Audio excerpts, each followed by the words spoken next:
My dear students, hope you are well by the grace of Almighty Allah.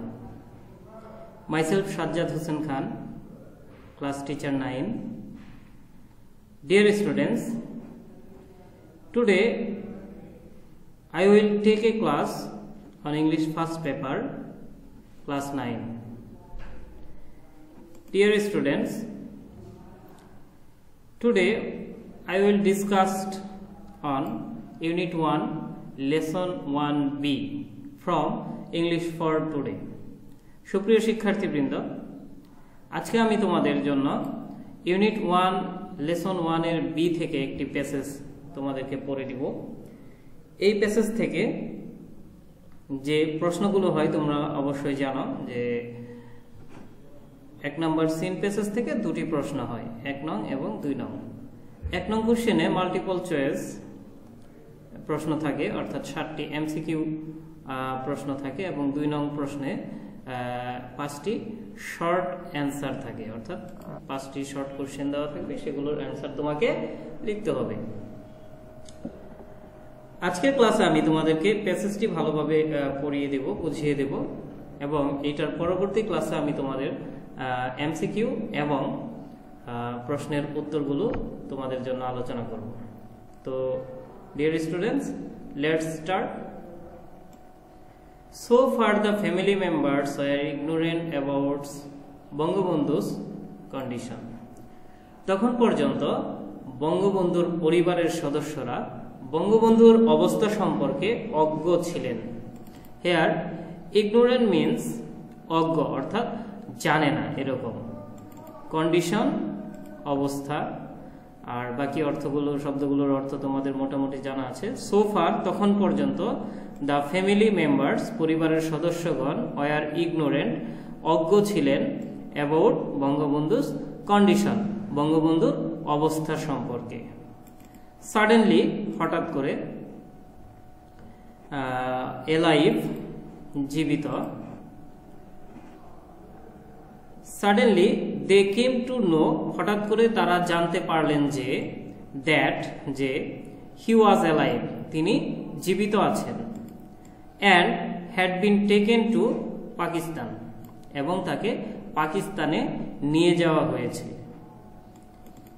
এখানে দেখো keep contact with, অর্থাৎ কারোর সাথে যোগাযোগ রক্ষা করা। লিডার্স অর্থ তোমরা জানো, নেতৃবর্গ স্টার্টেড শুরু করেছিলেন। Begum Mujib started to keep contact with Awami League leaders. Begum Mujib Awami লীগের যে নেতারা ছিলেন তাদের সাথে যোগাযোগ করতে শুরু করলেন।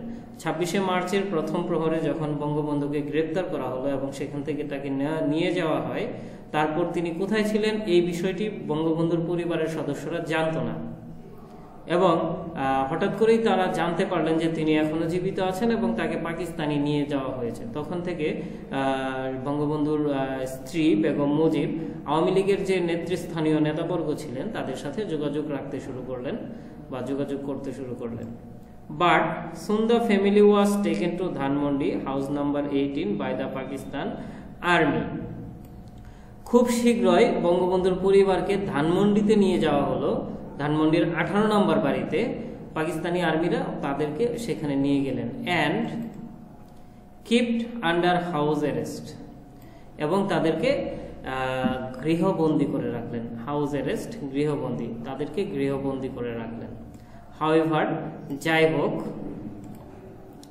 People would come to their home with valuable, people would come to their home with valuable information in disguise of vendors.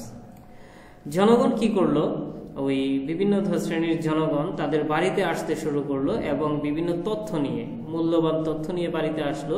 কিভাবে? ডিসগাইজ অর্থ কি আমরা জানি, ছদ্মবেশ ধারণ করা। ভেন্ডরস হচ্ছে বিক্রেতা বা ফেরিওয়ালা। ইনফরমেশন তথ্য, ভ্যালুয়েবল মূল্যবান। তাহলে এই যে জনগণ ছিল যারা বঙ্গবন্ধুর পরিবারকে চিনতো জানতো, তারা কি করলো, গুরুত্বপূর্ণ তথ্য নিয়ে বঙ্গবন্ধুর বাড়িতে, যে 18 নম্বর বাড়িতে, ধানমন্ডির 18 নম্বর বাড়িতে তাকে বন্দী করে রাখা হলো, সেখানে নিয়ে আসা শুরু করলো।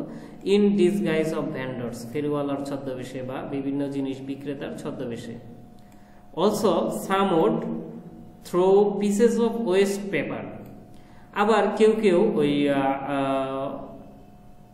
বাতিল হয়ে যাওয়া কাগজের টুকরো ছুঁড়ে ফেলতো, throw with important information written on them, অর্থাৎ সেই কাগজগুলোতে গুরুত্বপূর্ণ তথ্য লেখা থাকতো, সেই কাগজগুলো তাদের বাড়িতে ছুঁড়ে ফেলতো বিভিন্ন তথ্য দেওয়ার জন্য। In the month of May মাসে দ্য সেম ইয়ার, একই বছরের মে মাসে Pakistan army set fire to Bangabandhu's Tungipara home in front of his parents. একই বছরের মে মাসে বঙ্গবন্ধুর টুঙ্গিপাড়াতে যে বাড়ি ছিল সেই বাড়িতে আগুন ধরিয়ে দেয় পাকিস্তানি সেনাবাহিনী তার পিতামাতার সামনেই। A young man from the village প্রটেস্টেড the evil did and was shot dead. এক তরুণ, সেই গ্রামের এক তরুণ এই খারাপ কাজের, এভিল ডিড খারাপ কাজ, এই খারাপ কাজের কি করেছিলেন, প্রতিবাদ করেছিলেন এবং তাকে সাথে সাথে গুলি করে হত্যা করা হয়। Both parents of Bangabandhu fell ill, বঙ্গবন্ধুর পিতামাতা অসুস্থ হয়ে পড়েন ইন অক্টোবর মাসে, অ্যান্ড ওয়ার অ্যাডমিটেড, এবং তাদেরকে ভর্তি করা হয় টু দ্য পিজি হসপিটালে ভর্তি করা হয়। বঙ্গবন্ধুর পিতামাতা উভয়ই অক্টোবর মাসে অসুস্থ হয়ে পড়েন এবং তাদেরকে পিজি হাসপাতালে ভর্তি করা হয়। Begum Mujib and her family war allowed to visit, Begum Mujib এবং তার পরিবারের সদস্যদেরকে তাদের দেখতে যেতে দিতেন দেম 2 or 3 times, 2 দিন অথবা 3 দিন, a week for an hour, 1 ঘন্টার জন্য সপ্তাহে 2 দিন বা 3 দিন তাদেরকে দেখতে যেতে দিতেন। হাউএভার, যাই হোক, দ্যাট ক্রিয়েটেড দ্য অপরচুনিটি, সেইটাই তাদের সুযোগ তৈরি করেছিল ফর দেম, তাদের জন্য, to establish a better communication with the freedom fighters. এই যে সপ্তাহে 2 দিন থেকে 3 দিন বেগম মুজিব এবং তার পরিবারের সদস্যদেরকে বঙ্গবন্ধুর পিতামাতাকে পিজি হাসপাতালে দেখতে যেতে দিতেন, এটাতে করে তারা মুক্তিযোদ্ধাদের সাথে আরো বেশি যোগাযোগ করার সুযোগ সৃষ্টি হয় তাদের জন্য। বেগম মুজিব ওয়াজ extremely worried about her children, Begum Mujib তার সন্তানদের নিয়ে খুবই উদ্বিগ্ন ছিলেন, স্পেশালি বিশেষ করে হার ডটার শেখ হাসিনা, তার কন্যা শেখ হাসিনাকে নিয়ে, because of her health condition, তার শারীরিক অবস্থার কারণে। কারণ আমরা আগের প্যাসেজে জেনেছি যে শেখ হাসিনা তখন সন্তান সম্ভব ছিলেন। However, যাই হোক, she was not allowed by the Pakistani rulers to be with her daughter Sheikh Hasina.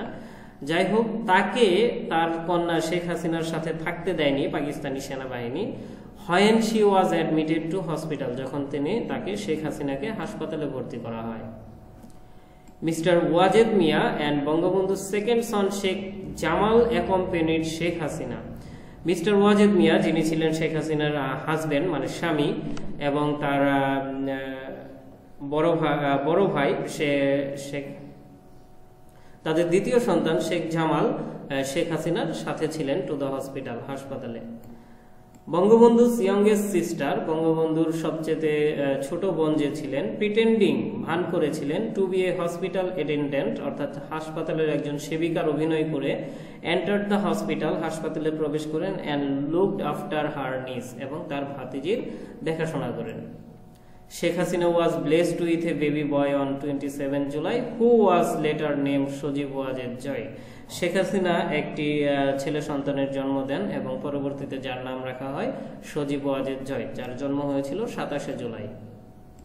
As the Pakistan Army often used to threaten, যেহেতু পাকিস্তানি সেনাবাহিনী প্রায়শই হুমকি দিতেন শেখ জামালকে যে they would hang him upside down, তারা তাকে ফাঁসিতে ঝুলিয়ে হত্যা করবে। হি ফাইন্ডিং অ্যান অপরচুনিটি, যখন তিনি একটি সুযোগ পেলেন, ফ্লেড মানে পালিয়ে যাওয়া, fled from the hospital and join the freedom fighters, হাসপাতাল থেকে পালিয়ে গেলেন এবং ফ্রিডম ফাইটার মুক্তিযোদ্ধাদের সাথে যোগদান করলেন।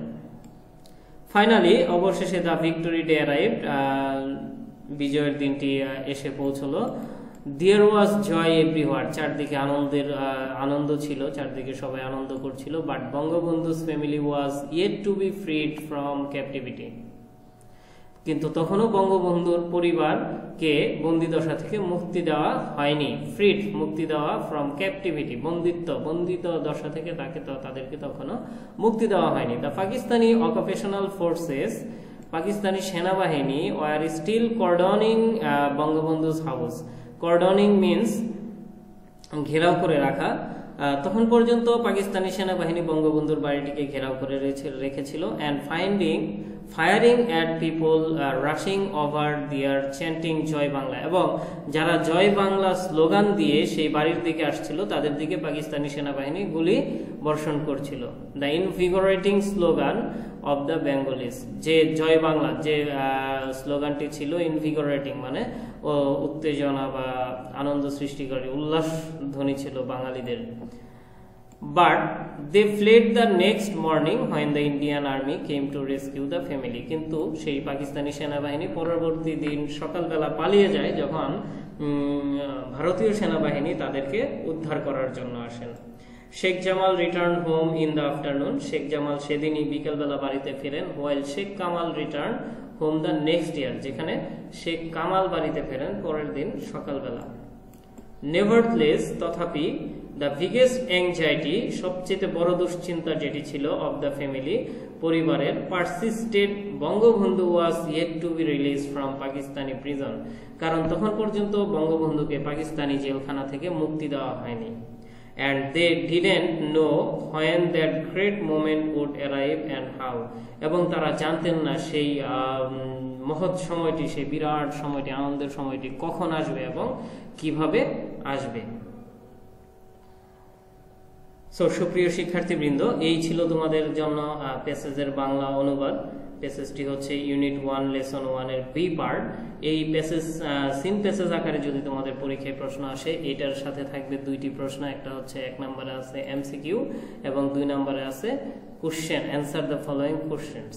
তো প্রথম ক্লাসে আমি তোমাদের এই প্যাসেজটি ভালোভাবে বুঝিয়ে দেওয়ার চেষ্টা করলাম, আর এর পরবর্তী ক্লাসে আমি নিচের এই প্রশ্নগুলো তোমাদের জন্য আলোচনা করে দেব। সেই ক্লাস পর্যন্ত তোমরা সবাই ভালো থাকো, সুস্থ থাকো, আর আমাদের অনলাইন ক্লাসের সাথেই থাকো। ধন্যবাদ সবাইকে। আসসালামু আলাইকুম।